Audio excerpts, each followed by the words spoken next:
Jau sveicināts visiem Ernīvaits ir iespējams faniem, arī netik ļoti populāriem šovam Ernīloģisks faniem. Ja vispār man tāds šovi ir ideja kā šovu.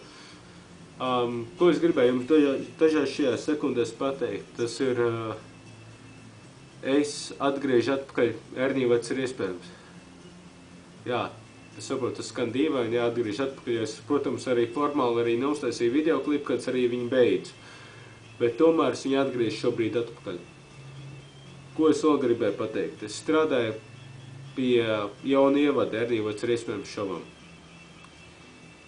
Un tas būs saistīts ar visiem maniem iepriekšējiem vecajiem eksperimentiem. Un pirmās sērijas būs veltītas priekš jums visiem komentētājiem, kas uzrakstīja, ka kaut kas tajās sērijās tomēr nebija kārtībā.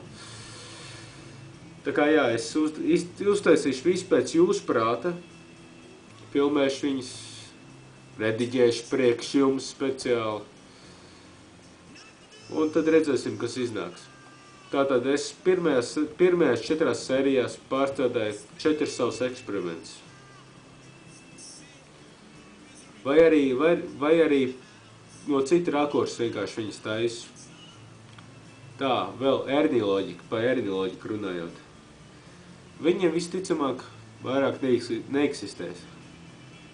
Ja eksistēs, tad tas būs tikai kā tāds viena mirkļas skolas piedūriens. Un ja tas piedūriens arī nebūs, tad arī viņi nebūs. Tā kā piedodiet tiem, kuri tomēr cerēja, ka šis te ernīloģika ar visu to Uber kruto ievadu arī kļūs ļoti tāds labs. Nu, redzat, ka viņš arī nekļūda. Man bija ļoti daudz negatīvu komentāru pirmajā sērijā. Ladī, flegmatisms, pohisms, es pat nelasīju tos komentārus, vienkārši saprotu, ka reāli cilvēki man sāk nīstēt tā. Tā kā jā, piedodiet. Es reāli daru ko, lai varu, lai es pat sevi izlikt ārā pasaulē kaut kur. Tā kā jā. Anywho, šitais te ernīloks ir 3,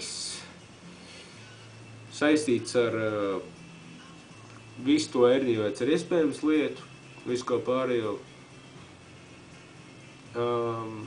Es viņu turpināšu, sakas viņu tur būs arī jauni eksperimenti, tā kā negaidīt, ka tā sezona, ja kas būs drīzumā, tiks tikai saistīti caur vecajiem eksperimentiem, tā nebūs. Es daudz ko jaunu tur iekļaušu iekšā un ceru, ka jums arī patiks, jo, protams, jau es to taisu, jā. Es to taisu. Man personīgi ļoti patīk viņš. Anywho, lai vai kā. Tas arī šobrīd viss, ko es gribēju teikt. Šis ir Aris Kļaviņš. Cilvēkiem, kurus pazīstu, zināms kā Ernīs. Un es saku jums visam ar Dievs, lai jums ļoti jauka šī tā dievišķais Mārtiņa vakars. Tas viss, ko es spēju pateikt. Kā, jā, liels paldies par klausīšanos. Ja jūs vispār noskatījāties šo līdz galam, tā kā es ceru, ka reāli kaut kur 5 vai 4 cilvēki noskatīsies. Tā kā, jā. Anywho, apsveic ar šo te dienu. Ceru, ka jums viņi ir izdevosies, un jā, tas ir viss labi.